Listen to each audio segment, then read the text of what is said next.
So following the tariffs, Trump got foreign leaders and business executives scrambling to talk to him. Some of the talks are good, some are bad, and the good comments are actually mostly coming from foreign leaders. I think they're trying to be diplomatic, and I'll show you some of those.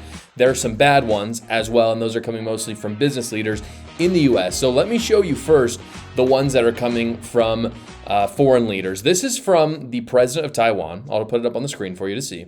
I think this is pretty indicative of what we're seeing from most foreign leaders right now. He said, Taiwan does not seek retaliatory tariffs against the US. Instead, we'll start talking from bilateral zero tariffs to ensure Taiwan's competitiveness will increase US imports and adopt other measures. Working together, we'll usher in a golden age of shared prosperity. Boom. That's awesome. It is, because look, what Taiwan is saying right there is that they're going to take the tariffs off the United States and they're going to buy more from us. That's what they're saying. And that is fantastic.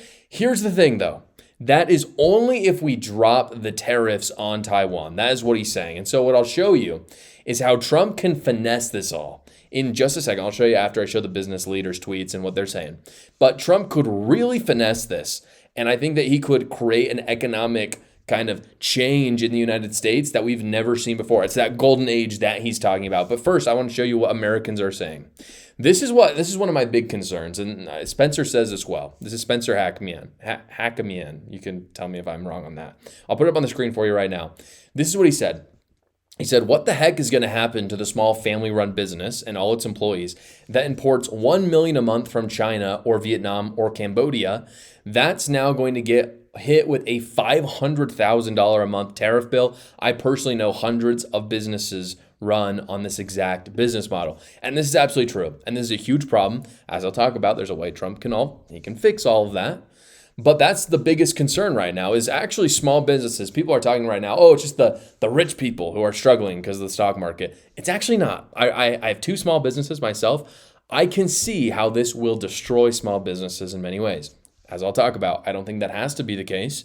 What I want to show you now, this is from Bill Ackman. If you don't know who Bill Ackman is, he was one of the top supporters of Donald Trump in this cycle, this election cycle. He's a billionaire. And it's a pretty long tweet, but it's really good. I'll show it to you. If you're just listening, I'll read it for you. It basically perfectly outlines how I feel about the Trump tariffs. And I think he really lays out well how Trump can turn this into a monumental moment for America. So without further ado, this is what Bill Ackman says. He said, the country is 100% behind the president on fixing a global system of tariffs that has disadvantaged the country. But business is a confidence game, and confidence depends on trust.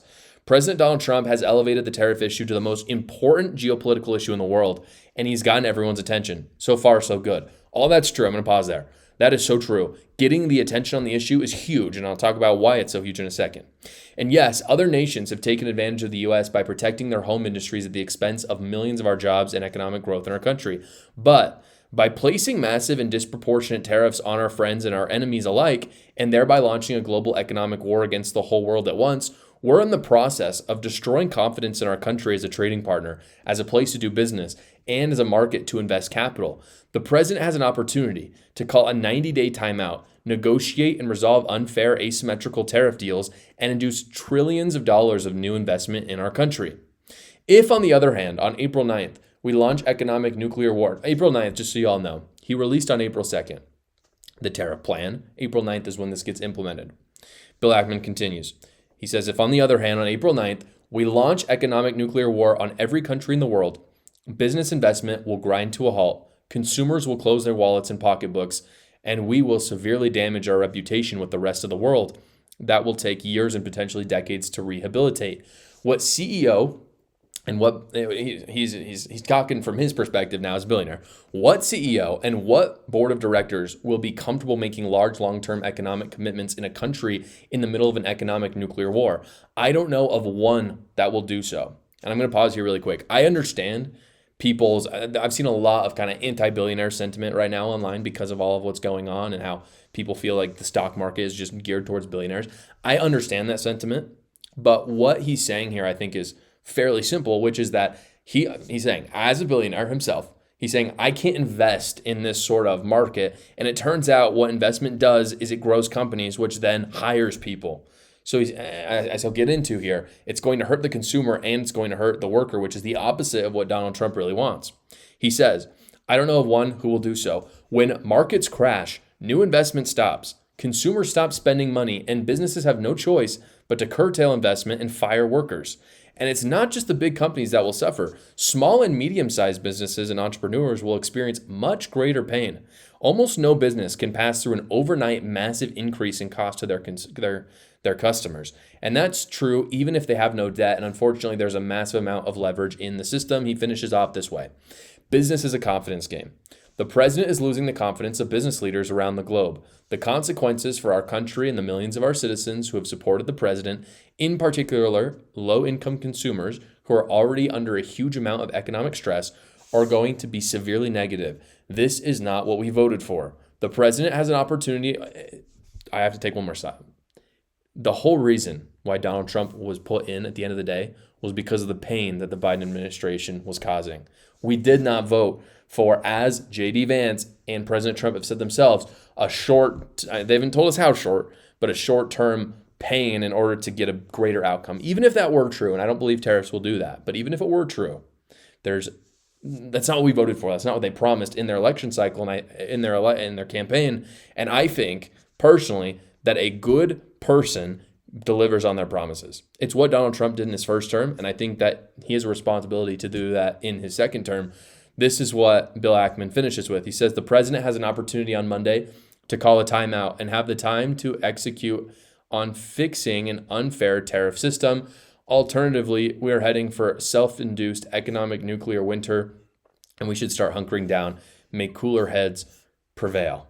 So beautifully said by Ackman. If Trump sticks to the tariffs, it will be nuclear economic war. It will. And I still have not heard one slightly good argument to the contrary. I mean, I've had a few people pop into the comments or on X and say, oh, just trust Trump. Guys, trust Trump's not an argument. It's like, tell me why I should trust Trump, and maybe I will. I like Donald Trump, but you're not giving me any reason to on the economic face. No one agrees that this is a good idea. The most conservative economic minds, Thomas Sowell, came out and said, no, this is a horrible idea. I'm sorry, I trust Thomas Sowell probably more than anyone. He's a beast, and I think most people would agree with that. So this is where I come to where Trump could do something truly historic. And a lot of people are looking at this super doomsday-esque. I don't actually see it that way. I think it could be really good. He has the attention, this is what Bill Ackman said, he's got the attention of at least 50 world leaders. We know 50 world leaders. I mean, he's got the attention of everyone. But we know at least 50 world leaders have actually called him up and want to negotiate. I'm assuming all of those, for the most part, are allies. And so now his opportunity is set up essentially to set up these individual meetings with each one and say, you know what, I've actually decided I'm going to double your tariff rate. The one he put on April 2nd, he should say, no, I'm actually going to double that. I've decided. But I will, and I'm going to enact it tomorrow, but I'll take it off if you promise to divest from China, invest more fully in the United States, and drop all your tariffs on us. If Trump did that to all 50 people that call him up, it would be one of the biggest economic U.S. wins in history. Just thinking about that. 50 countries promise in one day to drop all tariffs against the United States and invest more in us. It would be so huge. And then Trump can say this was his plan all along. He could just say that. He could be like, yeah, this is what I was trying to do. And I think he should do it. I think that'd be fantastic. There's only two problems with all of that. The first is that he and J.D. Vance have explicitly said this is not their plan. And you could say, oh, it's just part of the longer deal. This is just, the big deal. They got to act. They got to play the part in order to make the deal. Fair enough. But how are we supposed to know? And again, as Bill Ackman said, business is built on trust. And when you have politicians potentially lying to you, that cuts trust. Therefore, it cuts investment and jobs, and it inflates prices. So that's the first problem. Like they've said, it is a long-term economic strategy, which again would be so catastrophic. But the second problem with all of this is actually a bigger problem for Trump on both sides, which is that the courts will actually shoot down the tariffs anyway. These tariffs are not going to stand. Basically, Trump needs these tariffs right now, these potential tariffs, to be there for the leverage, because if he doesn't have these, he has no leverage. It turns out the president does not have the power to unilaterally put down tariffs. That right is reserved to Congress. Congress has all the right to enact taxes. Tariffs are a tax. And so, believe me, a circuit court that is not friendly to Trump will come in and rule that this is completely unconstitutional. I even think the Supreme Court itself will unanimously overrule Trump on this. And so Trump needs to act quickly where there's actually leverage on these countries, because if they come in and strike it down, it's a loss for Trump politically, because everyone's going to feel like he was trying to tank the economy and he was never able to fully realize his strategy.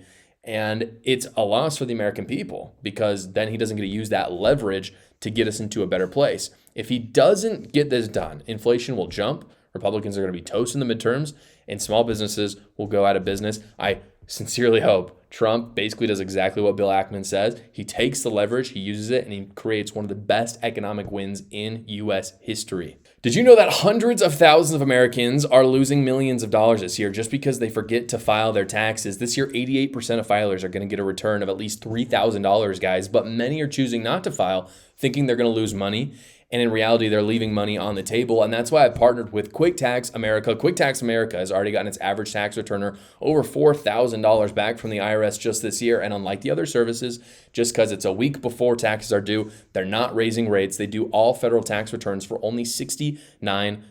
It's one transparent price, because it's their only price, no matter how complicated your taxes are. And they do all the work for you. They run dozens of simulations on your taxes to make sure that they get you the biggest and best return possible. All you got to do is upload your files, answer a few basic questions, and schedule a 15-minute finish your return call with a tax professional, and they do all the rest of the work. So go check them out at quicktaxamerica.com, or you can go to the link in the description below. Thank you so much for watching, guys. If you haven't already, go down below, like the video, subscribe to my channel, and watch another video.